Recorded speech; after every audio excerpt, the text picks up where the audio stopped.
নবী সাল্লাল্লাহু আলাইহি সাল্লামের কাছে একবার একজন বেদুইন আসলেন। তিনি এসে নবী সাল্লাল্লাহু আলাইহি সাল্লামকে বললেন, ইয়া রাসূলুল্লাহ আল্লিমনি খায়রা, হে আল্লাহ রসুল, আমাকে কোন একটি ভালো কাজ শিক্ষা দিন।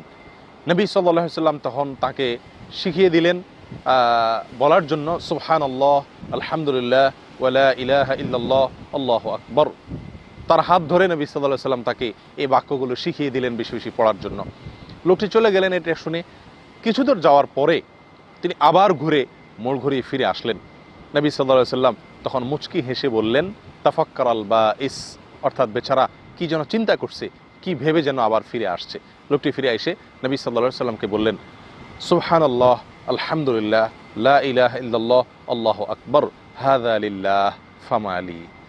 অর্থাৎ আপনি যে বাক্যগুলো আমাকে শেখালেন, এই যে সুবহানাল্লাহ, আলহামদুলিল্লাহ, লা ইলাহা ইল্লাল্লাহ, আল্লাহু আকবার, এই বাক্যগুলো তো আল্লাহর জন্য, আমার কি? অর্থাৎ আমি কি পাবো? এগুলো তো আল্লাহর জন্য আমি প্রশংসা করলাম, আমি বিনিময়ে কি পাবো? নবী সাল্লাল্লাহু আলাইহি সাল্লাম তখন তাকে বললেন, হে বেদুইন, তুমি যখন বলবে সুবহানাল্লাহ, তখন আল্লাহ বলেন সাথে সাথে উত্তরে, সাদাকত, তুমি সত্য বলেছ। তুমি যখন বলবে আলহামদুলিল্লাহ, তখন আল্লাহ সুবহানাহু ওয়া তাআলা বলবেন সাদাকত, তুমি সত্য বলেছ। তুমি যখন বলবে লা ইলাহা ইল্লাল্লাহ, তখন আল্লাহ বলবেন তুমি সত্য বলেছ। তুমি যখন বলবে আল্লাহু আকবার, তখন আল্লাহ তাআলা বলবেন তুমি সত্য বলেছ। এরপরে তুমি যদি বলো আল্লাহুম্মা গফিরলি, আল্লাহ আমাকে মাফ করে দিন, তখন আল্লাহ সুবহানাহু ওয়া তাআলা বলবেন কদ ফাআলত, তোমাকে মাফ করে দিলাম।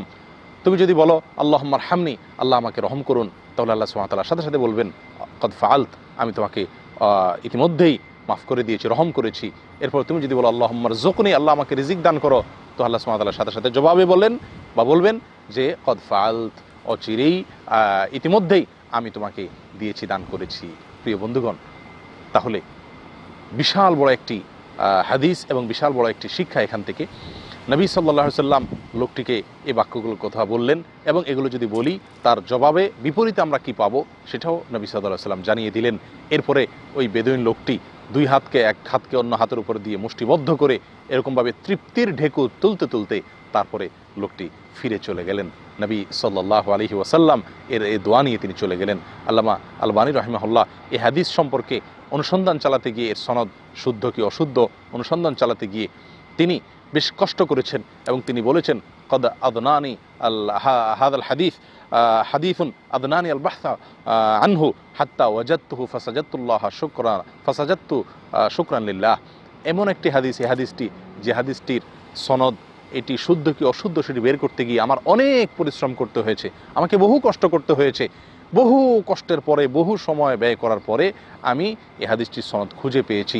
তারপর আমি আল্লাহ সুবহানাহু ওয়া তাআলার কাছে শুকরিয়া আদায় করে, কৃতজ্ঞতা আদায় করে সঙ্গে সঙ্গে সিজদায় পড়ে গেছি যে এত বিশাল একটি হাদিস, এত সুন্দর একটি হাদিস, যে হাদিসটি যদি শুদ্ধভাবে প্রমাণিত না হতো তাহলে আমার কষ্টের কারণ হতো।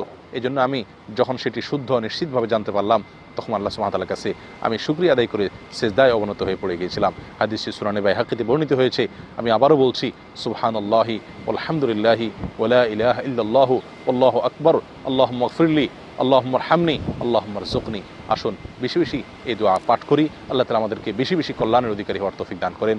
জাযাকুমুল্লাহ ওয়া আখিরু দাওয়ানা আলহামদুলিল্লাহি রাব্বিল আলামিন।